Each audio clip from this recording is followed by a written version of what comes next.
Bloomberg Tech is live from coast to coast with Caroline Hyde in New York and Ed Ludlow in San Francisco.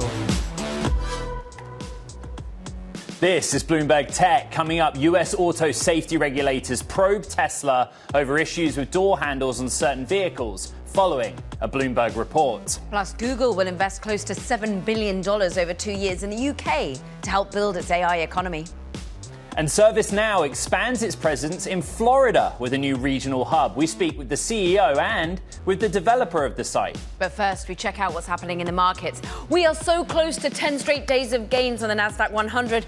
There's a blip. We pull just slightly into the negative territory on the Nasdaq 100. Only slightly, Ed. What is it? 13 points. Much anxiety as we go into the Federal Reserve policy.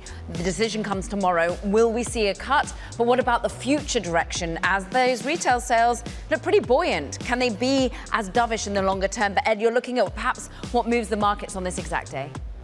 Yep, let's get to our top story. U.S. auto safety regulators opened up an investigation into whether some Tesla vehicle doors are defective. This comes days after a Bloomberg investigation uncovered a series of incidents in which people were injured or died after they were unable to open doors when Teslas lost power, particularly after crashes. I would note the stock is higher in this Tuesday's session, up almost 2%. Bloomberg's Global Autos editor Craig Trudell joins us from London. Let's start with the investigation, which is a NHTSA investigation, Craig. Explain the parameters of what NHTSA's looking at and the scope of what they're looking at. Yeah, it's interesting. The sort of headline information at the top of this document that NHTSA issued today refers to a pretty narrow set of vehicles. This is the 2021 Model Y. It's about 170,000 cars. But the issue here has the potential to be much broader, because what NHTSA is looking at is Tesla's approach to its door design and the fact that its doors are reliant on electrical power in order to work. That is something that applies to all Teslas going back to the Model S that's been in production since 2012. So while Tesla is on the surface, it looks like this is a single model, a single model year.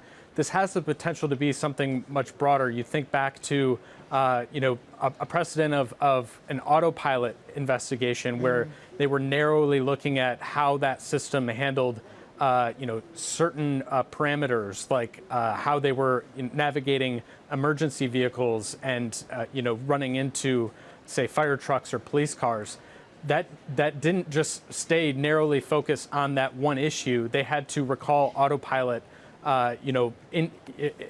overall, right? It affected their vehicles in a much broader way. There is some potential for the same to play out here with this Model Y investigation. Craig, China, top regulators there have been looking at these concealed handles before already. Europe has been thinking a lot about accidents in such cases. Is it just a Tesla design? And more broadly, how are we thinking about the US tackling it versus other regions? I think it's interesting because this is a design that for all of its potential flaws, at least to some degree, has been embraced and sort of copied by other manufacturers. And that's something that we included in our report last week, that a lot of electric vehicle rivals or would-be rivals to Tesla that have come onto the market over the years have kind of embraced this flush door handle design, essentially kind of innovating a door handle that maybe didn't need to be innovated. And that is something that will be very interesting for us to watch here, because we also included in last week's report mention of the fact that we've already seen recalls related to the safety of door handles in, for instance, the Mustang Mach-E, the Ford SUV that is taking on the Model Y.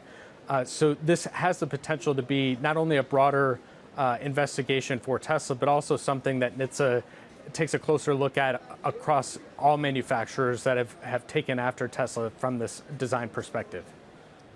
After NHTSA confirmed its investigation this morning, Tesla has not responded to request a comment from Bloomberg, but we just showed, Craig, while you were speaking, the comments of Tesla's board chair, Robin Denholm, which you'll remember Kara and I posed a question to after our original report. That's Bloomberg's Craig Trudell out of London. Thank you very much. Going back to the UK, Google will invest £5 billion, that's £5 billion, that's $6.8 billion, over 2 years into the UK to help build an AI economy in the country. The tech giant disclosed the plan just as President Trump is set to announce billions of dollars of economic deals during his visit to the UK this week. He's expected to travel with several US tech leaders, including NVIDIA CEO Jensen Huang and OpenAI CEO Sam Altman. Bloomberg's UK correspondent Lizzie Burden joins us. And Lizzie, give us the need to know on this Alphabet deal and what else we're looking forward to.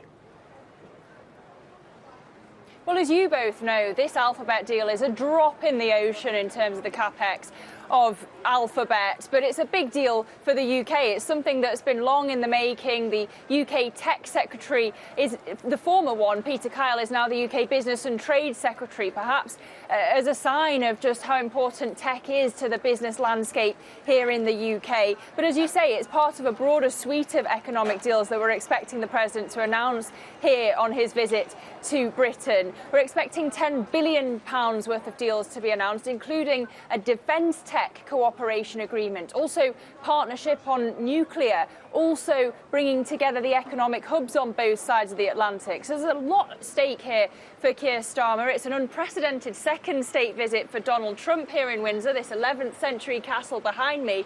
But I have to say, this is the worst possible timing for Keir Starmer. He's just lost his UK ambassador to the US, Peter Mandelson, over his links to Jeffrey Epstein.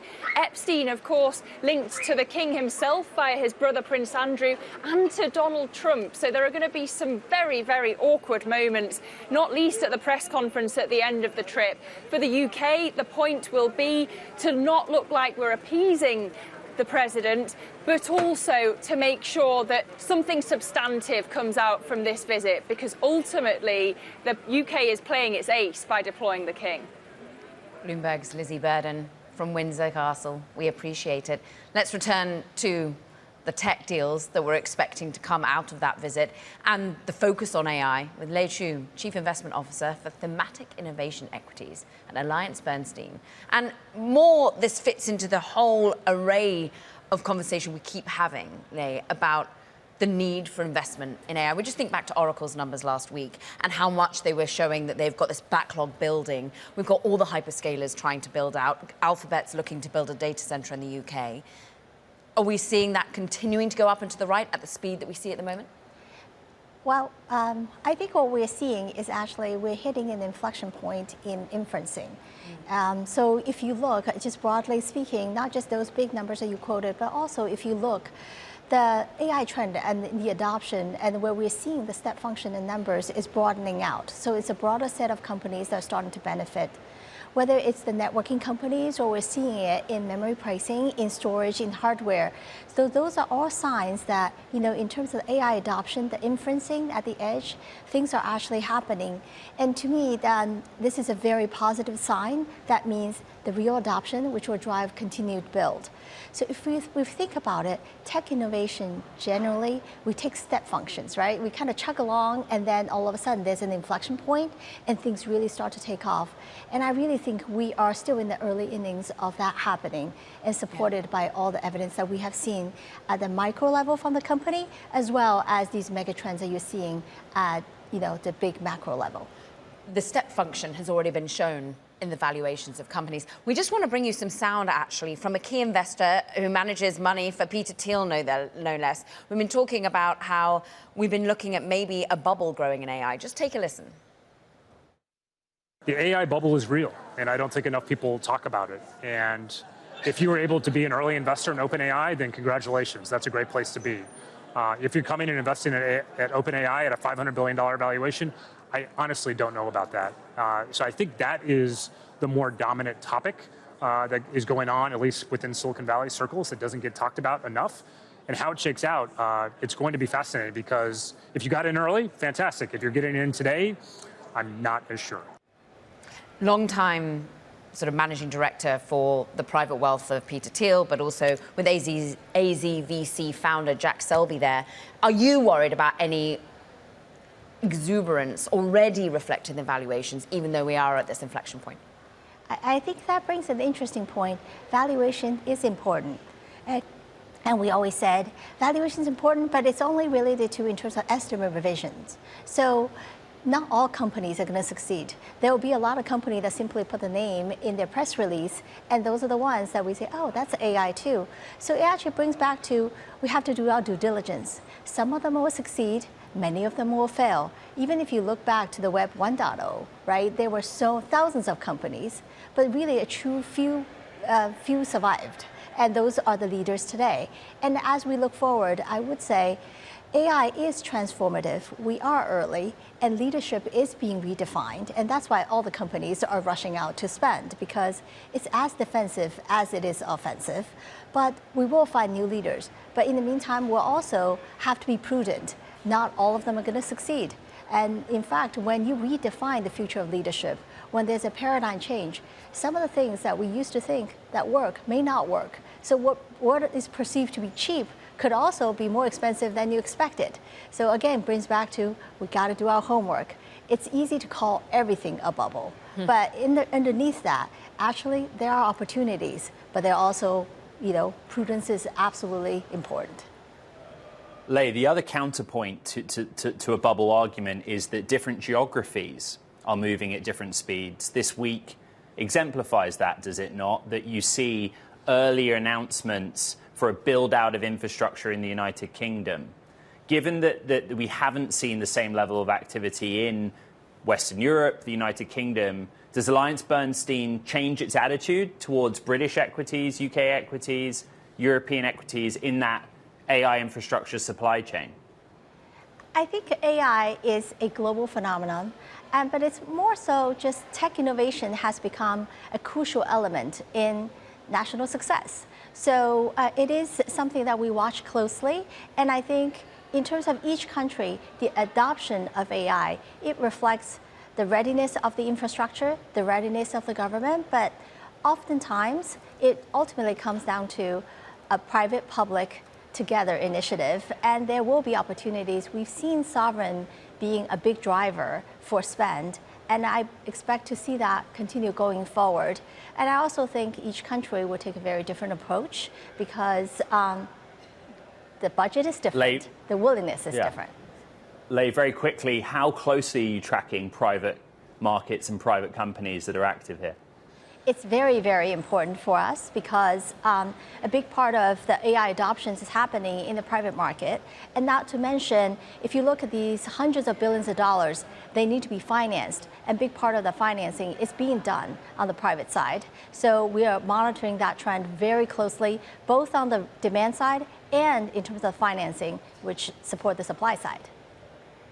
Lei Chu of AllianceBernstein, great to have you back on the program. Thank you very much. Now, coming up, the CEO of ServiceNow and developer Regulators joins us to discuss efforts to turn West Palm Beach into an AI hub. Carrie, what are you looking at? I'm actually still looking at those valuations on the publicly traded side. Oracle, key player when it comes to AI infrastructure, of course, up 1.5%. This is on the back of its earnings last week, but also as the narrative around TikTok continues to unfold. Will they remain a key cloud provider, an infrastructure provider? Could they even take an equity stake? We're at 1.7%. This is Bloomberg Tech.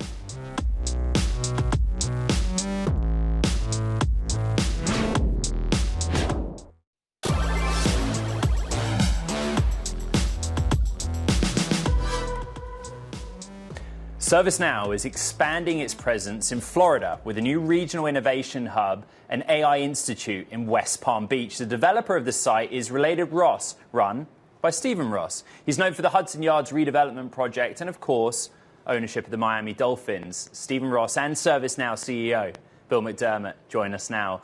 Gentlemen, good morning. Thank you for joining us here on Bloomberg Tech. Bill, it's great to have you back on. Let's start with the ServiceNow piece.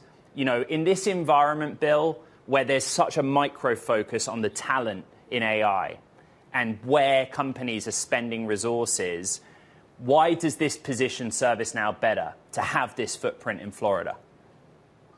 Well, there's no artificial intelligence without human intelligence, Ed.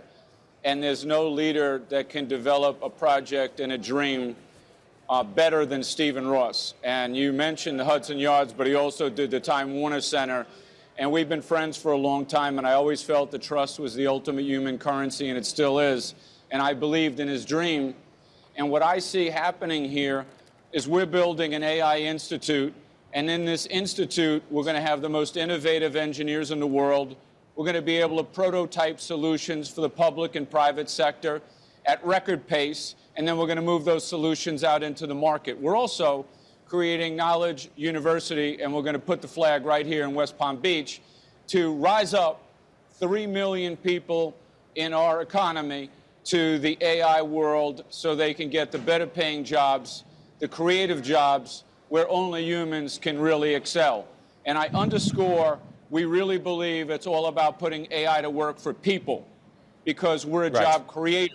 And we believe that AI has to be in service to people. And right here in West Palm Beach, we're role modeling that. Mr. Ross, you have a vision that West Palm Beach becomes an AI hub, more than just ServiceNow. How difficult is it to convince the technology industry of your vision? And why West Palm Beach?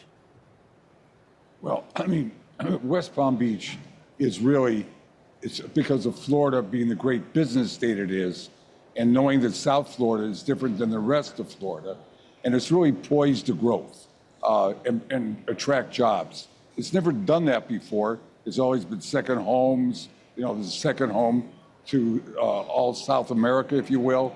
But right now, the resources of Florida, there's not a better business state. And when you look and see where people are going and the change that's occurring in this country, there's no place better positioned. So we had to really put it together to bring those things that Florida didn't have to attract business. And that's what we've been concentrating on. And fortunately now, I mean, Bill and his vision, which is second to none, really saw, at least in our opinion, I'll tell you that, in most people's opinion, but saw the possibilities and how South Florida was really different than any other place in the country. There's not a better business state in Florida to start with. Right. So we're very fortunate. Bill, 850 jobs over the next 5 years, talking about $1.8 billion of economic impact. You're big on training and training people with ServiceNow. But will some of your employees move over? How much are they wanting to come to the Gold Coast? I would say we'll have a 20% of our workforce likely relocate. The demand to do that has been unbelievable. And I keep reminding people the office gets completed in 2027, so just relax. But the demand is there. I think it'll be 80% net new jobs. You look at Florida, amazing universities across Florida. Look at our veterans. We're going to cross-train our veterans on our open AI opportunity, and they're going to get excited, and this is going to be a great place for them to grow and prosper. People that want to switch jobs and go into this industry because it's flourishing. You know, the jobs are going to get created in tech companies like ServiceNow, and we keep hiring. We're growing, we're hiring, we're prospering because the innovation is second to none. And you know something, you know this very well, Caroline and Ed. This platform connects to every cloud, it connects to every learning and every AI model, and it connects to every data source. So this will be the AI platform for business transformation. And the opportunity has never been greater than it is right now. And I'm excited to do this with my great friend Steve and really, really grow the company, especially in West Palm Beach for the great state of Florida. And I want to say, Governor DeSantis, Mayor James, Stephen Ross, all of us work very hard behind the scenes to make this moment a reality. And Stephen, that reality is mixed-use, residential, retail, office properties in this particular focus. What about data centers? Are you thinking about the future of Florida there? I know very much West Palm Beach is a place to live and to thrive. But where will your opportunities go next when it comes to technology? Well, first of all, we're just starting and really had to really develop the base for them to see the opportunities here. So we really concentrated on bringing great universities like Vanderbilt that are coming here with their business, engineering, tech schools. And then we had to bring in a hospital. We have Cleveland Clinic. And so we're bringing all those things that are necessary, K through 12 education to attract companies. And that's what we've been concentrating on and working with the city, the county, and the state that will really make this a place where companies really want to relocate because they can attract the best talent. Mr. Ross, thank you for that. Bill, I think a very reasonable question that your employees are going to have is whether you yourself are going to make the move to Florida and other members of leadership will make the move if you believe so much in this vision of the future for West Palm Beach. Well, you have to remember, we have a very large commitment to the state of California, where we started the company in both San Diego and Santa Clara, California, which is where I'm based. But we will have executive leaders on the top management team that will be domiciled here in West Palm Beach and will be part of this amazing revolution. And I will spend a lot of time, the discretionary time that I can here, because I really want people to know we planted a flag today. This is a flag of opportunity, a flag of growth, and leadership starts at the top. And I've always believed that the true measure of a leader is not what you take from this world, it's what you give it. And today's ServiceNow gave it a lot. We came in here, and Kelly, who runs Palm Beach County Business Development, said on stage, this is the biggest corporate move into this area in Palm Beach County in the last 30 years. I'm super proud of that, and I want to make this a stunning success. So I'll be where I need to be. The leadership team will be where they need to be. But the main thing is to build a masterpiece, a flywheel of growth and innovation. I've already received several texts today on this announcement from other tech companies and systems integrators that are like, wow, what are you doing there? What's going on in West Palm? Bill, we'll see who comes on to say they're moving next. Bill McDermott, CEO of ServiceNow, Stephen Ross, CEO of Regulators. Great to have you both. Ed. OK, coming up, Amazon aims to launch an increasing challenge to Elon Musk's Starlink. More on its satellite internet venture, Project Kuiper. That's next. This is Bloomberg Tech.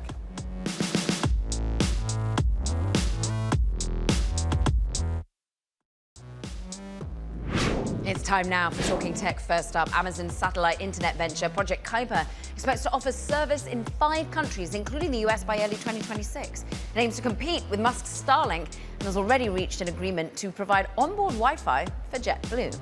Plus, Google, well, it considered selling off parts of its ad tech business to resolve monopoly charges, according to a lawyer for the company. Now, the Justice Department, however, is seeking a full divestiture of Google's advertising exchange. The two sides meet in a hearing next week, Ed. OK, coming up, what to expect from President Trump's upcoming call about TikTok with China's leader, Xi Jinping. That's on Friday. We're going to discuss the latest with TikTok, what's at stake for the United States and its users in this country, with Sarah Krebs from Cornell. That's next. This is Bloomberg Tech.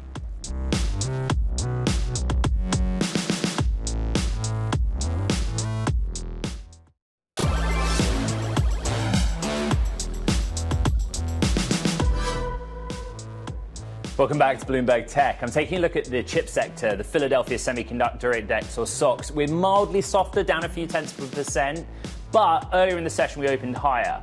And if we close in the green, that would put us on track for the 9th straight day of gains on the SOX, which is the longest streak since 2017.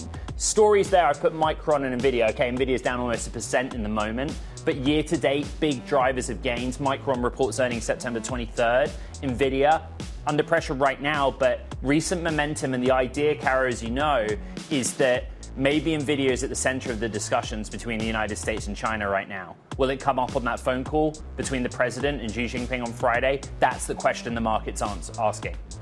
It is. Meanwhile, the market's also looking at what President Trump is doing in terms of filing a $15 billion defamation lawsuit against the New York Times. That's greater than the newspaper's market cap, as you can currently see. The president is accusing the Times of serving as a, quote, mouthpiece for the Democrats. The New York Times said in a statement that the lawsuit, quote, has no merit and is an attempt to stifle and discourage independent reporting. Let's bring in lead focus for Bloomberg's media and entertainment coverage, Chris Palmieri. Chris, when you're editing stories like this, when you're thinking about driving forward the news, we have the context that is, this isn't the first time President Trump has sued a reporting network. Right. I mean, in terms of our work, I mean, we always, try to be tough but fair to everybody. And so this has been a tactic Trump's used for years, and until he became president, really the second time, he's not been successful in suing the media. But more recently, he has been getting settlements out of ABC and CBS and Facebook, and so he's tying this in a way to his power as president to, say, get the FCC to approve Paramount's merger with Skydance, which happened just a week or so after they settled the CBS suit with him. So, he's using this. It scores with his base. If you see what his Truth Social posts have said, it's really about, hey, they're attacking me, your president. And it's a revenue generator for his Presidential Library Foundation.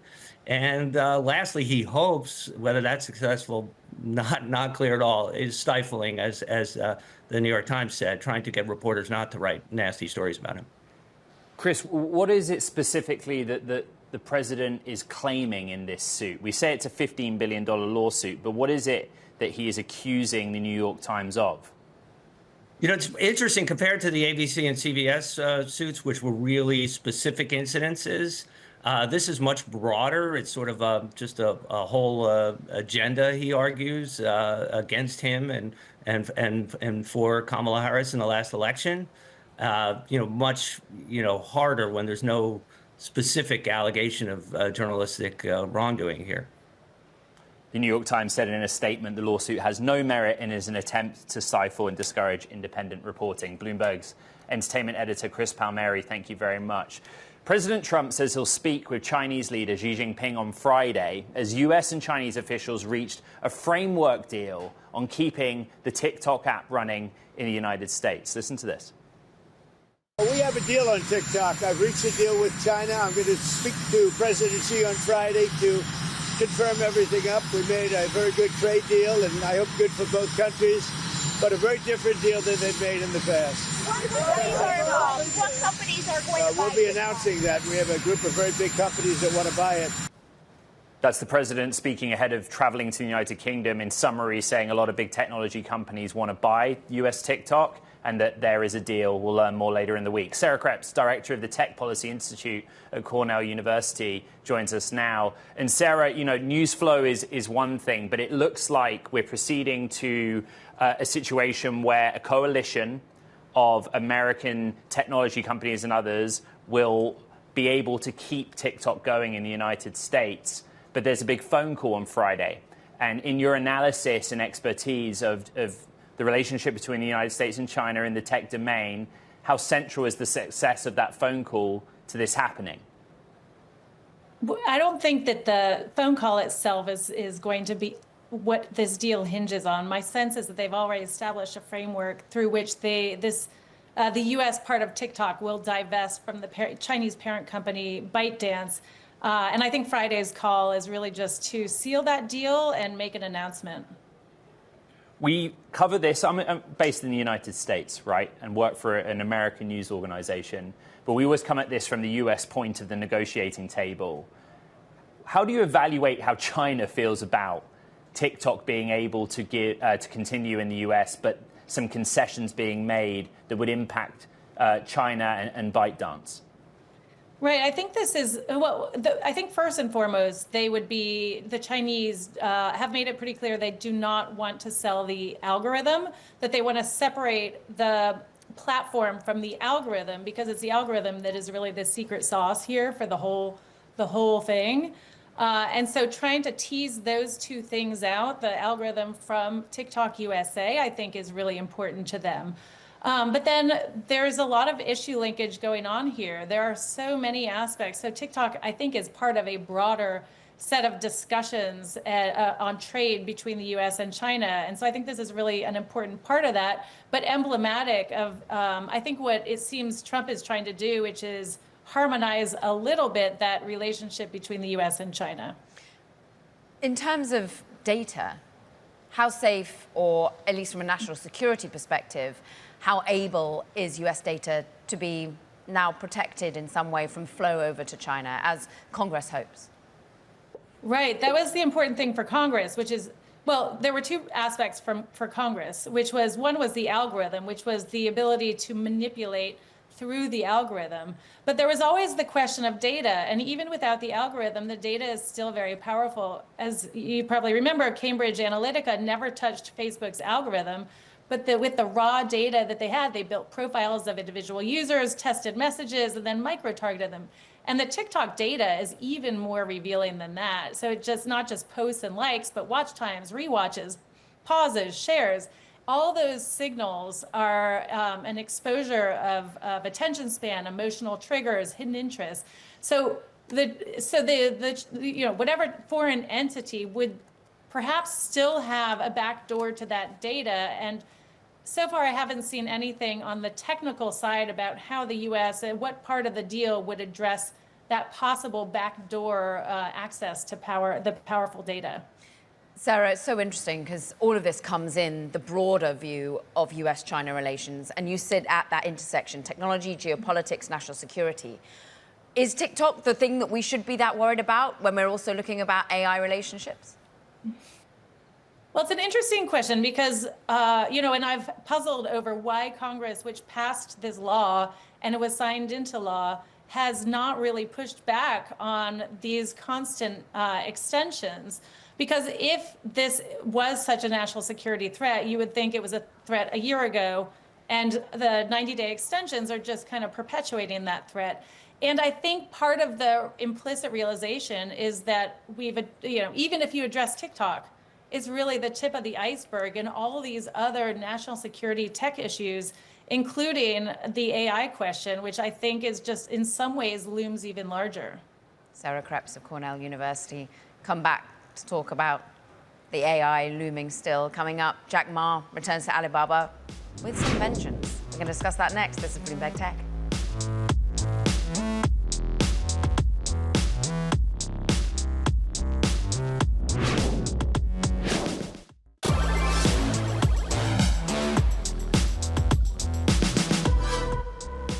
Jack Ma is back. After vanishing from public eye at the outset of an antitrust investigation in late 2020, sources say China's most recognizable entrepreneur is back on Alibaba's campuses, and he's more directly involved than he's been in half a decade. Bloomberg's global tech editor Peter Elstrom joins us now. How is his hand being felt? Yeah, so Jack is back on the Alibaba campuses. We've spoken with people who have seen him on the campus. He's wearing his badge around. He's more actively involved in the operations of the company than he has been really since 2019 when he stepped down as chairman. In particular, he's been quite involved in AI, their AI initiatives, which are going quite well at Alibaba. And he's been very involved in this e-commerce fight that the company has been having with JD.com and Meituan, the biggest delivery company there. Jack is used to the days when Alibaba commanded the tech landscape within China, when they had something like 85% of the e-commerce market. And now the competition is much more severe. So in this latest clash, where these companies are really fighting with each other over fast deliveries within an hour, he's been encouraging them to spend lots of money, 50 billion yuan or about $7 billion, on these fast delivery competitions. So he's there, he's involved in strategy, he's taking part in these discussions, and he's quite active, and he's an inspiration for employees on campus. That was part of the reporting that I found most interesting. Sources basically telling us that Jack is back, but other officials at the company are trying to explain to him that it's not the Alibaba that he knew from a market competitiveness standpoint. Do we know anything about how Jack Ma's reacted to that? You know, the new realities that he finds himself in? Right. He certainly is used to the days when Alibaba was the biggest, most valuable tech company within China. And now the landscape has changed quite a bit. Even in e-commerce, they face very, very serious competition. In food delivery, Meituan is much bigger than they are. Now, Tencent is much more valuable than they are. Alibaba's stock has come back quite a bit this year. It's up about 80%, but it's still far, far below its peak back in 2020. It's down more than 50% from that level. And for good reason. The company ran into a bunch of regulatory problems. Jack Ma spoke out against the regulators at the time. That was part of the reason that the company ran into trouble. They were planning on taking their finance affiliate, Ant Group, public at that point, and they had to pull that IPO. It still isn't public even at this point. But now he's sort of come back He's revived his reputation. He met with Xi Jinping earlier this year. So now he's given more freedom and he's participating in campus. And he's more than just another executive at the company. He really is an inspiration for a lot of the employees. Many of these employees never worked with him. They've been there a short enough period of time that they haven't really seen what he's been able to do, and they're looking forward to him coming back. But as you say, the business is very different. AI is much more important. E-commerce is very much a different game. They're participating in cloud computing, so there's a lot that he has to learn too. Bloomberg's Peter Elstrom on a really important piece of Bloomberg reporting about Alibaba. Thank you. Now, AI is coming for the owl. Duolingo is facing risks from multiple angles as investors reassess the impact of AI on the language learning platform. One of them, AI-powered live translation services. Bloomberg's tech equity reporter, Ryan Veselika, has the reporting. This takes me back to Apple iPhone Day and the market move when AirPods Pro had simultaneous translation. You've looked at the stock. What's going on? Hey, thanks for having me. So we've seen a number of AI companies and services come out with live translation features, which is seen as a kind of competition for Duolingo. Are people going to be paying to keep learning languages when you can have AI automatically translate everything for you right away? That's a big concern. Now, the company has its own AI-first strategy, but this is an example where we have seen a real consumer backlash against this. Now, the company says it's not impacting their financials yet, but we've seen some analysts come out and talk about how this sort of consumer aversion to AI could ultimately lead to weaker user growth or other kinds of financial churn. So this is a company that is getting it kind of on both sides, both a backlash and competition from AI. In our household, it's all about chess. Bloomberg's Ryan Veselika. Thank you very much indeed. Meanwhile, coming up, YouTube has launched new AI-powered tools in its annual creator event. More on that next. This is Bloomberg Tech.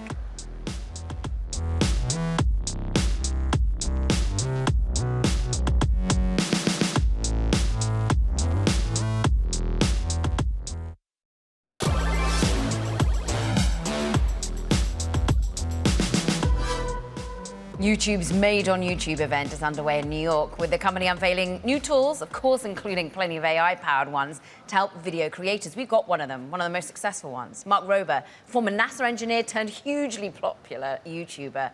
And you are one of the key creators at the event. You were in Apple product design as well, but you flipped your attention back in 2011 to basically virality on YouTube and education around science in particular. How much are you adopting the AI tools? How much are your team adopting it and making your life a little easier?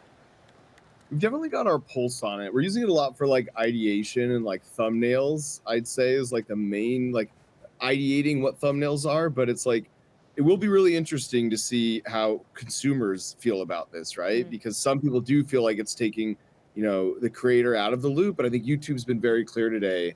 They want a creator in the loop is what matters. They don't want AI slop either.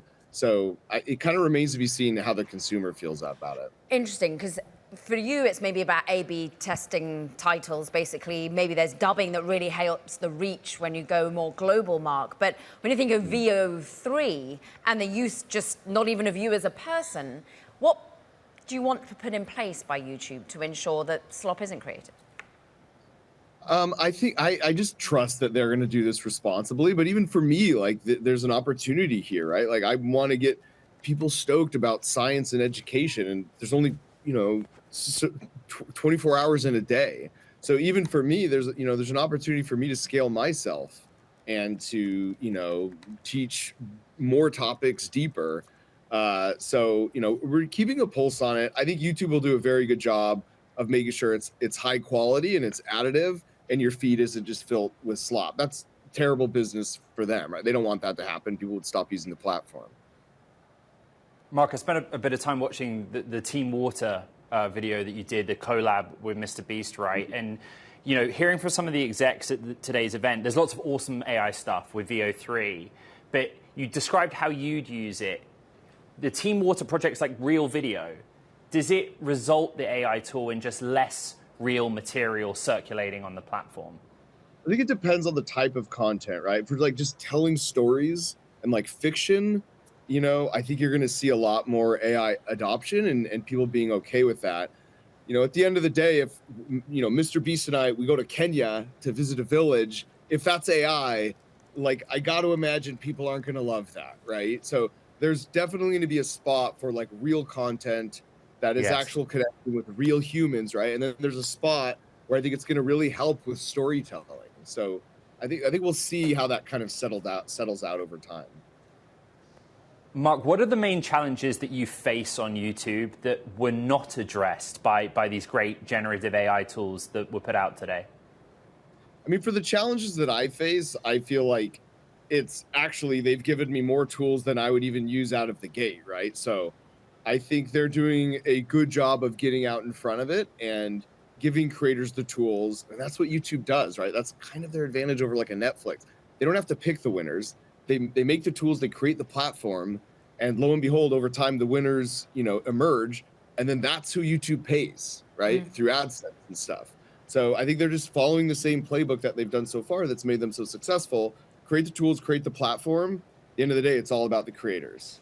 And it's about authentic creators. And that's what helped, for example, Crunch Labs with the success of getting real products into real people's hands, because people trust you. And therefore, you can help sell products. You can do the STEM toys. You can think not only about viral videos, but about curriculum, about content, about media projects that you're thinking, Mark. Will, in the end, authenticity be the thing that lends you even more success versus the sudden wall of creation that we're going to see that isn't real? Yeah, I mean, especially on YouTube, historically, authenticity is the currency. And that's kind of like what's helped me, my background at NASA and Apple. I'm an actual mechanical engineer. And, if a TV show like Discovery Channel puts a TV show on YouTube, it doesn't do very well because people want that authentic connection. So I think there's probably going to be ways, though, to even using AI, create that connection with your audience that feels authentic. And it'll remain, we're going to see how that kind of pans out. But the tool is just so powerful. You can do so much with it. Clearly, there's going to be some fairly seismic shift. The key is kind of observing it and kind of staying out in front and using it as a tool to further authentically, connect with your audience. Mark, your story is so fascinating. The fact that, you've done all this philanthropic work of late, and we saw that with Mr. Beast. But the fact that you were a NASA engineer, the fact that you were working at Apple. I mean, we're all talking about generative AI and Apple being behind the curve. What products do you want from them? Yeah, I would want an iPhone that, actually Siri that can actually answer a question or dictate well. That Google, it's really funny, actually. It used to be the Apple events were exciting. Google's were kind of boring with like hardware and phones. And now it's sort of switched where it's like, ooh, what's Google doing? Because, they are, ahead of the curve, at least with AI and Gemini, versus Apple, who has some catching up to do. So regardless, it's a very exciting time to be alive, right? I think the thing we can definitely agree is that things will be changing a lot in the next 3, 5, 10 years. And we just get to, sit by and watch, but there's others of us, myself, even, you guys included, who get to be part of like shaping what it will be and how it will turn out. Mark, it looks like TikTok in the United States will be able to continue. We'll find out more this week. In your career as a content creator focused on YouTube, how do you view that? Your industry faces choice, right, on the platforms that they can go to. I think it's great. I think competition's great, honestly. I will say most creators, if you actually ask them, want to move to YouTube. Like if you're big on TikTok, if you're big on Instagram, like they want to shift to YouTube because they watch out for creators the most, they pay the most. I'm not getting paid to say that. I'm just one of them and I see this, right?